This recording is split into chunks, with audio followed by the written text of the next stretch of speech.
Welcome back, and of course, in the final group of the World Cup, we'll be having very, very good teams. I think this is, for a neutral perspective, this might even be the most balanced group at the World Cup. Colombia, Japan, Senegal, Poland team. Yes, Tony, this is the most balanced, and I think to an African perspective, this is the only point we can have a team that might pick up a win and go to the next round of the game. Tony.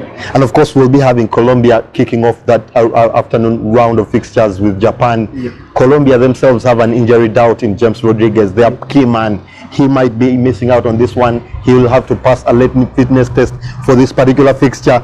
But Japan in their ranks have two very, very brilliant players that Colombia cannot take their eyes off, in Shinji Kagawa and Shinji Okazaki. These are two players with heavy Premier League experience, and they've certainly been key men for their teams in the past couple of seasons. So Colombia have to be very, very wary team.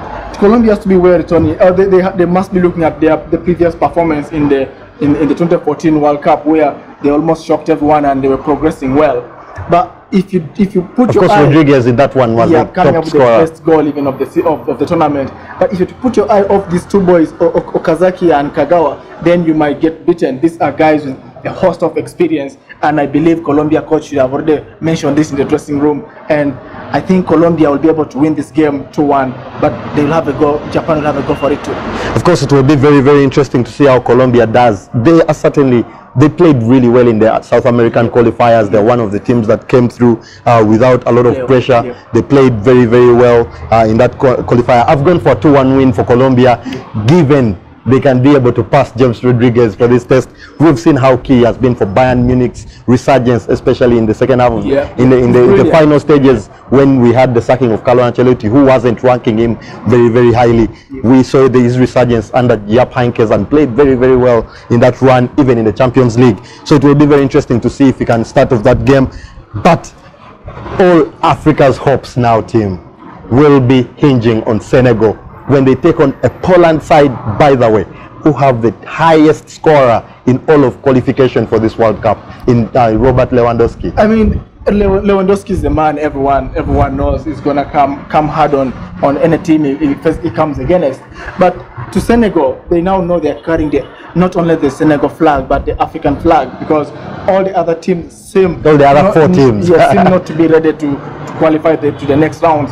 And Senegal will look at this group of Colombia, Japan, Poland, and like, we can get a win and a draw somewhere, or two draws, and qualify. So it's huge pressure on Senegal. But I think with the likes of Mame Biram Diop, the Liverpool man Sadio Mane, Diafo Sako, they should be able to come up and even snatch a win. Is another player. Is one of them. They should be able to engage Poland and get a draw. I really think this is a game where all Africa will be backing Senegal, and they might come with a good this game.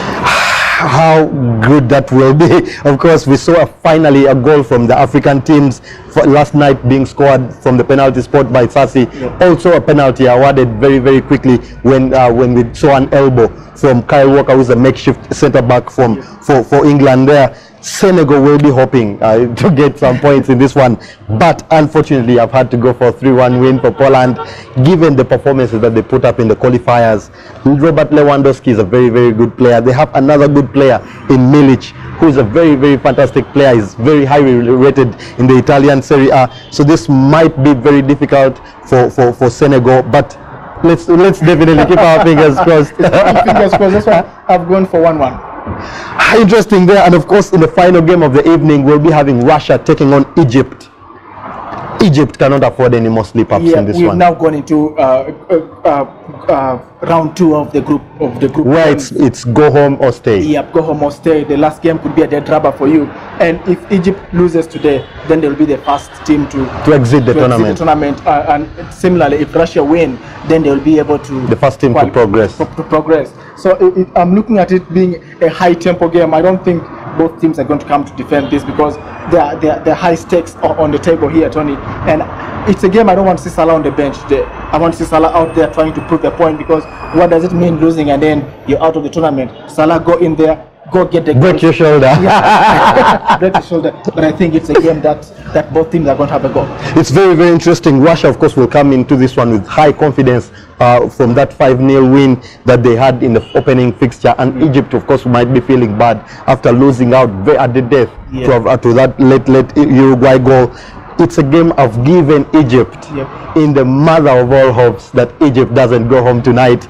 I hope it's like you said, Salah get some minutes out there, and of course it will be very interesting. We will bring you all that live action on our Facebook page and all our Twitter, our social media pages, Twitter and Instagram. Don't forget to follow us for all the information in this World Cup. We'll be bringing you all the predictions for all the games, 64 games on our Facebook page. Don't miss that out. For all of you that are haters, don't forget this is the Tonny and Tim show. I'm Tony for now. Goodbye and enjoy the evening. Goodbye.